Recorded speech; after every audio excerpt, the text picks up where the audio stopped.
Hi guys, what's going on? Welcome to another video. We are back with the final part of this video, or this little mini-series of us reviewing the Covenant-specific Legendaries coming in patch 9.1, and we are back with Shaman.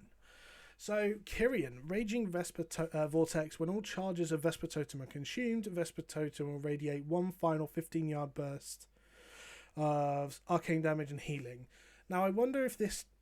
because Vesper Totem has, like, you can heal and damage near it or something and it'll do damage around it.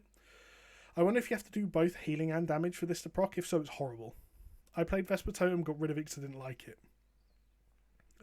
So, yeah, I'm not sure.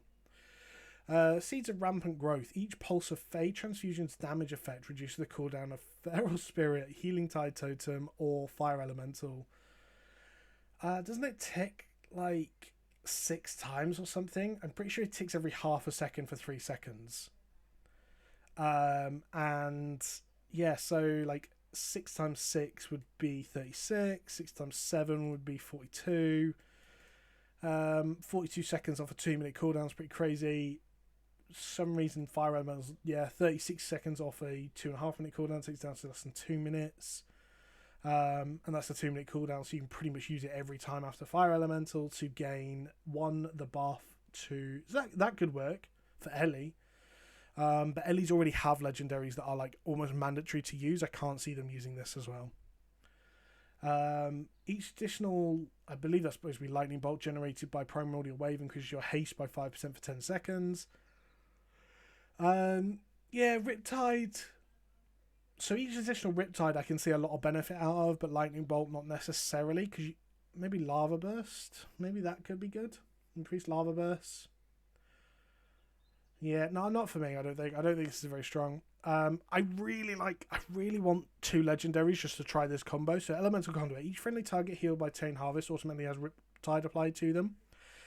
Each enemy target damaged by Chain Harvest automatically has Flame Shock applied to them. So I would like to play like a crit focused Shaman build with this legendary and the one that increases your like flame elemental, increase your flame shock crit chance and reduce the cooldown of your flame elemental based on flame shocks. That could be really, really fun. Again, needs 2 legendaries. I think this is planned to have that, but let's get into Warlock. So Languishing Soul Detrius, sure. When Scouring Teeth generates soul shards, gain 100% move speed and 100% critical strike chance for 8 seconds. What? Now, as a destruction lock, you can already like havoc Scouring Teeth onto things to generate the you could like blast with on any fights with ads, you can like pop this and then just throw like 2 massive chaos bolts at things.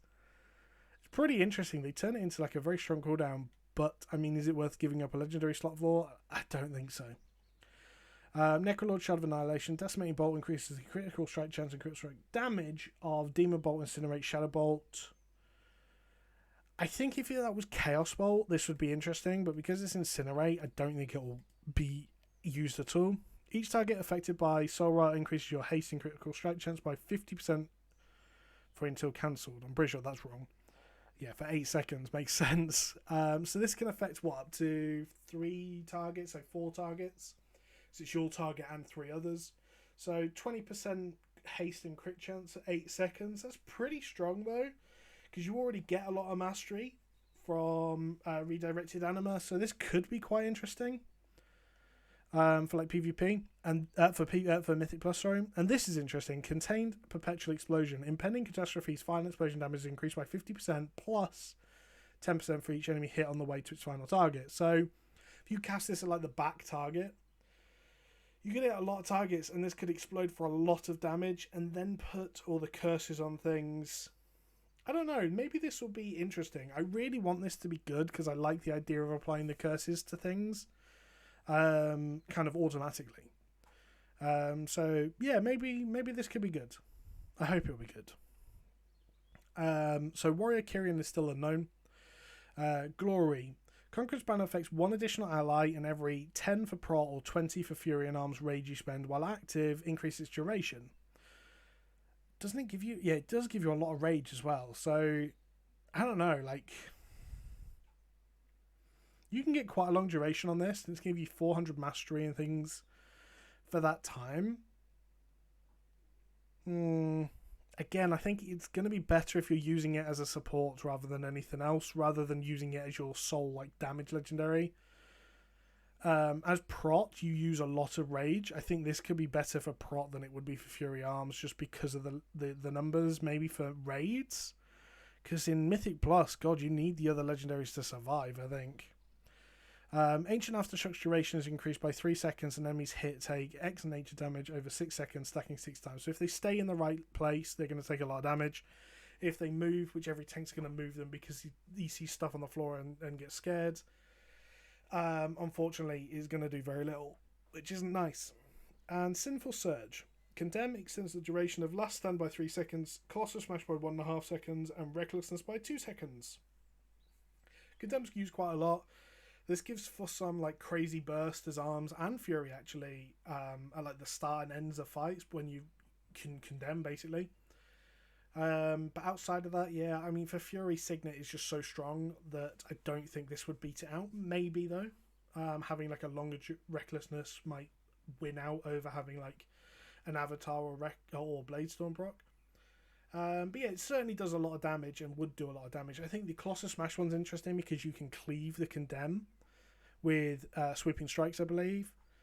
So that could be quite scary as Arms, but yeah, I don't know. So just to go over all of these then, and kind of summarize, I think there's a lot of these that don't change the legendary in any way. A lot of them just reduce the cooldown of something, or make it a longer debuff, or increase the duration, or whatever. There's a few that change the legendary in a significant enough way to change the Covenant abilities in a significant enough way to justify being a legendary, I think. This is one.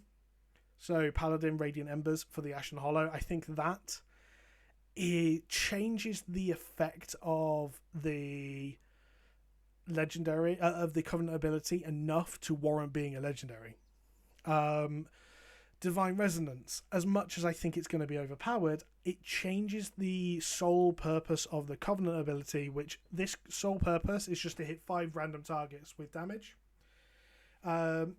It now is 5 random targets with Judgment or Holy Shield or Avenger Shield or whatever, to a little bit more of sustain. You're going to do that massive burst and do consistent damage for the next 30 seconds. But there are some others. I mean, your abilities have a low chance to cast Bone Just Brew at the target's location. That's great, but it doesn't change the Covenant ability. If the Covenant ability is already weak or not fun or whatever, it doesn't make this more fun. It just gives you a chance to have more fun. The Necrolord one is actually interesting because while it's the chance to proc Deathborn, while in the form, you can proc this and it changes the way that the legendary works. The Covenant ability works. If you take this first line away and just go, while in the form of a Skeleton Mage, the spell damage granted is increased by 1% for each enemy hit. So if you just spam out Arcane Blasts or Frost Bolts or whatever, you're going to do quite a lot of damage, and that is a significant enough change that by itself it's worth it.